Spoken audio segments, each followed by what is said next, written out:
అందరికీ నమస్కారం. బ్రిటిష్ పాలన నుండి భరతమాతను విముక్తి చేయడం కోసం, మనం స్వేచ్ఛా వాయువులు పీల్చడం కోసం ఎందరో త్యాగదనులు వాళ్ళ ప్రాణాలను త్యజించారు.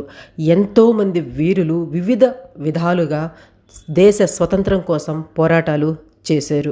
అలాంటి పోరాటాల్లో సుభాష్ చంద్రబోస్ గారు చేసిన పోరాటం ప్రత్యేకమైనది. ఆ పోరాటంలో పనిచేసిన కొంతమంది ముస్లిం వీరుల గురించి మీకు ఈరోజు ఈ వీడియోలో తెలియజేస్తాను. ఈ వీడియో ప్రత్యేకంగా ముస్లిం వీరుల గురించి మాత్రమే చెప్తున్నానని ఎవరో తప్పుగా అనుకోకండి. ఈ మధ్య నేను ఒక పోస్ట్ చూశాను.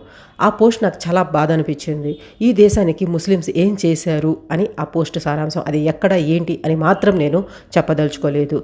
ఎందరో ముస్లిం వీరులు ఈ దేశం కోసం పోరాటం చేసిన వాళ్ళు ఉన్నారు. అందుకోసమే ప్రత్యేకంగా ఈ వీడియోలో INAలో పనిచేసిన, అంటే ఆజాద్ హింద్ ఫౌజ్లో సుభాష్ చంద్రబోస్ గారితో కలిసి నడిచిన కొంతమంది ముస్లిం వీరుల గురించి ప్రత్యేకంగా ఈ వీడియో చేస్తున్నాను. ఈ వీడియో చూసిన వాళ్ళు ఖచ్చితంగా ఎంతో కొంతమందికి షేర్ చేస్తారు అనే నమ్మకంతోనే ఈ వీడియో నేను చేస్తున్నాను. ఆల్రెడీ కొంతమంది గురించి సపరేట్ వీడియోస్ చేస్తున్నాను. ఎవరైనా చూడని వాళ్ళు ఉంటే ఒకసారి ఛానల్ చెక్ చేసి ఆ వీడియోస్ కూడా చూసేదానికి ట్రై చేయండి. భారతదేశంలోని ముస్లింలు, ముఖ్యంగా రంగూన్ అండ్ దాని చుట్టుపక్కల ప్రాంతాల్లో స్థిరపడిన వాళ్ళు భారతదేశ స్వతంత్రం కోసం INAకి తమ జీవితాలను, తమ సంపాదనను అన్నిటినీ కూడా ఇచ్చేశారు. ముస్లింలు సైనికులుగా, అదేవిధంగా వ్యాపార వర్గాలకు చెందిన కొంతమంది సుభాష్ చంద్రబోస్ గారికి అపారమైన చేయూతని ఇచ్చారు. అదేవిధంగా అనేక మంది ముస్లిం దళాలు, అదేవిధంగా అధికారులు నేతాజీ నుండి అనేక బిరుదులను కూడా పొందున్నారు. INAలో వారి సహకారం, అదేవిధంగా పోరాటం కారణంగా లెజెండ్లుగా మారిన కొంతమంది గురించి ఈ వీడియోలో నేను వీలైనంత షార్ట్కట్గా చెప్పేదానికి ట్రై చేస్తాను. కల్నల్ హబీబ్ ఉర్ రెహమాన్ గారు జనరల్ మోహన్ సింగ్తో కలిసి ఆజాద్ హింద్ ఫౌజ్ను స్థాపించిన కల్నల్ హబీబ్ ఉర్ రెహమాన్ సంస్థ యొక్క ప్రధాన కార్యాలయంలోని అడ్మినిస్ట్రేషన్ శాఖకు కమాండర్గా పనిచేశారు. ఇతను బర్మాకు ఒక మిషన్ మీద వెళ్ళారు. నేతాజీకి ఆజాద్ హింద్ ఫౌజ్ కమాండర్గా బాధ్యతలు స్వీకరించిన తర్వాత శిక్షణ పాఠశాలకు అధికారిగా బాధ్యతలను ఇతనికే అప్పచెప్పారు. అక్టోబర్ 21, 1943న ఆజాద్ హింద్ సర్కార్ స్థాపించిన రోజున ఆయన మంత్రిగా కూడా ప్రమాణ స్వీకారం చేశారు. తరువాత అతను డిప్యూటీ చీఫ్ ఆఫ్ ఆర్మీ స్టాఫ్గా కూడా నియమించబడ్డారు. ఆ తరువాత ఆగస్టు 18, 1945న నేతాజీతో కలిసి చివరిగా వెళ్ళిన ఆ పర్యటన గురించి అందరికీ తెలిసిన విషయమే. నెక్స్ట్, ఇనాయతుల్లా హసన్ గారు. జనరల్ మోహన్ సింగ్ ఆజాద్ హింద్ రేడియో డైరెక్టర్గా ఇనాయతుల్లా హసన్ గారు పనిచేశారు. ఇతను భారతదేశంలో అనేక రేడియోలలో, ఆల్ ఇండియా రేడియోలో అంటే నాటకాలను ప్రసారం చేయడం కోసమో, అదేవిధంగా ఆ నాటకాలను సృష్టించడంలో ముఖ్య పాత్ర వహించారు భారతదేశ స్వతంత్రం కోసం. ఆ తరువాత నేతాజీ గారు అతనికి శిక్షణా విభాగానికి అధిపతిగా చేశారు. అక్కడే ఈ కల్నల్ ఇనాయతుల్లా హసన్ గారు మహిళలకి, పిల్లలకి, అక్కడ ఉండే పౌరులకి అందరికీ కూడా ఆయుధాలు ఉపయోగించడం నేర్పించారు. తరువాత కల్నల్ షౌకత్ అలీ మాలిక్ గారు. కల్నల్ షౌకత్ అలీ మాలిక్ చేత ఎగరవేయబడిన మొట్టమొదటి జాతీయ జెండాను స్వేచ్ఛా భారత భూమిపై ఎగరవేయడం జరిగింది. ఏప్రిల్ 14, 1944న మణిపూర్లోని మోయిరాంగ్లో ఆజాద్ హింద్ ఫౌజ్కు చెందిన బహదూర్ గ్రూప్ కమాండర్ మాలిక్ జెండాను ఎగరేశారు. మోయిరాంగ్లో భారతదేశంలో INA చేత స్వాధీనం చేసుకున్న మొదటి ప్రాంతం, అదేవిధంగా ఆజాద్ హింద్ ప్రభుత్వం నియంత్రించిన భారత ఉపఖండంలో మొదటి ప్రదేశం కూడా. ఈ బంధంలో తన సైనికులకు నాయకత్వం వహించినందుకు సర్దార్ జంగ్ను మాలిక్ అందుకున్నారు. ముందు నేను చెప్పాను కదా, అనేక అవార్డులు కూడా పొంది ఉన్నారు అనేసి. ఆ విధంగా అన్నమాట. ఈ పౌరుల పరిపాలన స్థాపించిన తరువాత ఇంటెలిజెన్స్ ఏజెంట్లు శత్రు భూభాగంలోకి పంపబడ్డారు. ఆజాద్ హింద్ ఫౌజ్ యొక్క అత్యున్నతమైన సైనిక గౌరవాలతో ఒకటైన తమ్హా సర్దార్ జంగ్ నేతాజీ చేత ఇతనికి ఇవ్వబడింది. Next, general Shah Nawaz Khan.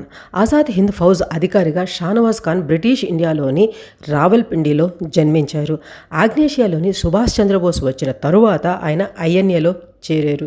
ఈ షానవాజ్ గారు INA దళాలను ఈశాన్య భారతదేశంలోకి నడిపించడంలో ముఖ్య పాత్ర వహించారు. కోహిమా, అదేవిధంగా ఇంపాలను స్వాధీనం చేసుకున్నారు. ఆ తరువాత జపాన్ అధికారంలో INA ఆధీనంలో ఉంది. బ్రిటిష్ సామ్రాజ్యం యొక్క జెండాను తొలగించిన తర్వాత ఎర్రకోటలో త్రివర్ణ త్రివర్ణ పతాకాన్ని ఎగరవేసిన మొదటి భారతీయుడిగా కూడా ఇతను చరిత్రని సృష్టించారు. స్వాతంత్ర అనంతరం ఈ షానవాజ్ గారు రాజకీయాల్లో చురుగ్గా ఉన్నారు. మీరట్ నుండి 4 సార్లు లోక్సభకు ఎన్నికయ్యారు. నెక్స్ట్ కల్నల్ మహబూబ్ అహ్మద్ గారు.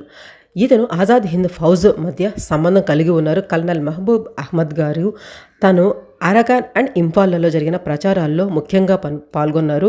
మేజర్ జనరల్ షానవాజ్ ఖాన్ యొక్క ముఖ్య సలహాదారుగా కల్నల్ మహబూబ్ అహ్మద్ గారు పనిచేశారు. నెక్స్ట్ కెప్టెన్ అబ్బాస్ అలీ గారు. స్వతంత్ర సమరయోధుడు కెప్టెన్ అబ్బాస్ అలీ గారు జనవరి 3, 1920న ఉత్తరప్రదేశ్లోని బులందర్ షహర్ జిల్లాలో జన్మించారు. అబ్బాస్ ఇండియన్ నేషనల్ ఆర్మీలో కెప్టెన్గా, అదేవిధంగా మన దేశ విముక్తి కోసం పోరాడారు. అబ్బాస్ గారు 1943లో సుభాష్ చంద్రబోస్ చేసిన ప్రసంగం నుండి స్ఫూర్తి పొంది మన దేశ స్వతంత్రం కోసం తన జీవితాన్ని అంకితం చేయాలని నిర్ణయించుకున్నారు. అబ్బాస్ గారిని బ్రిటిష్ సైన్యం నిర్బంధించి జీవిత ఖైదును విధించింది. కానీ భారతదేశానికి స్వతంత్రం వచ్చిన తర్వాత మరణశిక్ష రద్దు చేయబడింది. కెప్టెన్ అబ్బాస్ అలీ గారు 11వ తేదీన అక్టోబర్ 2014న అలీఘర్లో తన తుది శ్వాసను విడిచారు. నెక్స్ట్ అబ్దుల్ హబీబ్ యూసఫ్ మర్ఫానీ గారు. ఇతను గుజరాత్లోని సౌరాష్ట్రలోని ధోరాజీ పట్టణానికి చెందిన స్వాతంత్ర సమరయోధుడు, అదేవిధంగా వ్యాపారవేత్త. జూలై 9, 1944న రంగూన్లో సుభాష్ చంద్రబోస్ గారు ఐఎన్ఏని స్థాపించినప్పుడు ఆజాద్ హింద్ బ్యాంకుకు ఆర్థికంగా ఇతను విరాళాలు ఇచ్చారు. మొట్టమొదటిగా ఆ విరాళానికి ఇవ్వడానికి ముందుకు వచ్చిన వ్యక్తి కూడా ఈ అబ్దుల్ హబీబ్ యూసఫ్ గారు. త్వరలో రంగూన్ అండ్ సింగపూర్లోని భారతీయ నిర్వాసితులు అందించిన విరాళాల బాక్సు ఫుల్గా నిండిపోయింది. నేతాజీకి యూసఫ్ గారు ఎంత సన్నిహితంగా ఉండేవాళ్ళు అప్పుడు చెప్పుకుంటారు. 1944లో అంటే అప్పట్లోనే ₹1,00,00,000 నగదు, 3 లక్షలు విలువ చేసే ఆభరణాలు ఇచ్చారు అని చెప్తారు. అంటే ఇప్పటి లెక్కల ప్రకారం చూస్తే అది దాదాపు 800 కోట్ల విలువ కలిగి ఉంటుంది. తరువాత అబీబ్ హసన్ సఫ్రానీ గారు. జైన్ అల్ అబ్దిన్ హసన్ గారు 1911 ఏప్రిల్ 11న హైదరాబాదులోని వలసవాద వ్యతిరేక కుటుంబంలో జన్మించారు.